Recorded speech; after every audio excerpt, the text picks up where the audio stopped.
প্রথমেই আল্লাহর কাছে মাপ চেয়ে নিচ্ছি যদি ব্যাপারটা 100% বুখারি থেকে না হয়ে থাকে। আবার যারা আলেম বা যারা এগুলো জানেন তাদেরকে বলবো যে প্লিজ এটার ব্রাইট সাইডটা খুঁজে নেওয়ার চেষ্টা করবেন, এটাকে ক্রিটিসাইজ করবেন না, যদিও আমি আল্লাহর কাছে মাপ চেয়ে নিয়েছি। কথা হচ্ছে যে পৃথিবীতে একজন নবীর সাথেই আল্লাহর সরাসরি কথা হয়েছে, সেটা আমরা জানি, আমরা বিশ্বাস করি। আমরা তরমুজ জানি, আমরা 10 কমান্ডমেন্ট জানি। তো এটাও কোরআনেও আছে। সেটা হচ্ছে মুসা যে নবী ছিলেন, ওনার সাথেই আল্লাহর কথা হয়েছে ডিরেক্টলি, আর কারোর সাথে হয়নি বলেই আমি জানি। তো মুসার সাথে আল্লাহর একদিন কথা হচ্ছিল, ব্যাপারটা সংগৃহীত আমি একটা জেনেছি, শুনেছি। আমি কোরআনে হয়তো বা আছে, যদিও আমি 3 বার ইংলিশ কোরআন পড়েছি, কিন্তু আমি বলতে পারবো না ওটা কোথায় আছে।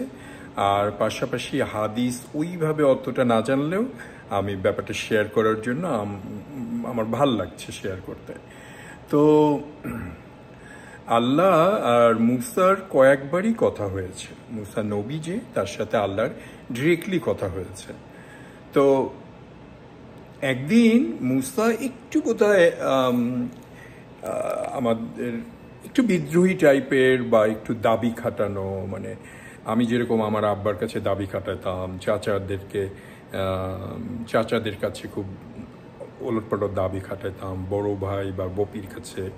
তো এরকম একটা তার পার্সোনালিটি, মানে আমি তো সাধারণ মানুষ, এই যুগের মানুষ, তো আমরা তো খুবই সাদামাটা, আর উনি তো নবী, বিশাল ব্যাপার। তো ওনার সাথে যখন আল্লাহর কথা হচ্ছিল মুসার, তখন উনি বলেছিল যে আল্লাহ, মনে করো আমার জায়গায় তুমি আর তোমার জায়গায় আমি, মানে আমি মনে করো পুরা জাহানের মালিক, আর তুমি হচ্ছে একটা মানুষ, বা তুমি একটা নবী, বা তুমি আমার মতো কেউ। তখন তুমি আমার কাছে কি চাইতে? সবসময় তো আমি তোমার এটা চাই ওটা চাই, তুমি আল্লাহ আমার কাছে কি চাইতে তুমি যদি তোমার সৃষ্টির সেরা জীব মানুষ হইতো? তখন আল্লাহ কি বলেছিল জানেন? আল্লাহ বলেনি যে আমি নবিত্ব চাই, রসুলগিরি চাই, আমার কাছে কোরআন নাজিল হোক, বা আমার কাছে কোনো ধর্মের বই নাজিল হোক, বা আমার কাছে আমি রাজত্ব চাই, বা সাগর চাই, সমুদ্র চাই, বিশাল মঞ্জিল চাই, বা কিচ্ছু বলে না। আল্লাহ বলেছে যদি আমি সত্যি সত্যি একটু মানুষ হতাম, তা আমি আল্লাহর কাছে শরীরের সুস্থতা চাইতাম। আলহামদুলিল্লাহ, আলহামদুলিল্লাহ, আলহামদুলিল্লাহ।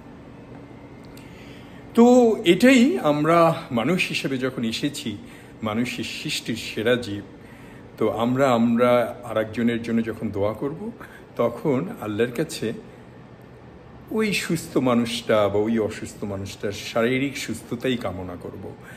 নিজেদের কাছে আল্লাহর কাছে পরকালে, তো পরকালের জন্য কি চাবো, একালের জন্য যদি আমরা কিছু চাই, আমাদের শারীরিক সুস্থতাই হচ্ছে আমার মনে হয় উত্তম। তো সবাই আপনারা সুস্থ থাকুন, ভালো থাকুন, আল্লাহ আপনাদের শক্তি দেয়, আর সুস্থ থাকতে থাকতেই যেন আমরা এই কাল ছেড়ে চলে যাই। তো এই দোয়া আপনাদের জন্য, আমার জন্য আপনারাও দোয়া করবেন। আর শরীরটা ইদানিং একটু খারাপ জন্য বোধহয় এই জিনিসটা একটু ভালোভাবে এসেছে, এই জিনিসটা বেশি বেশি আসছে। তো যাই হোক, সবাই ভালো থাকুন, সুস্থ থাকুন। খাজা মর্তুজ ফ্রম ক্যালিফোর্নিয়া।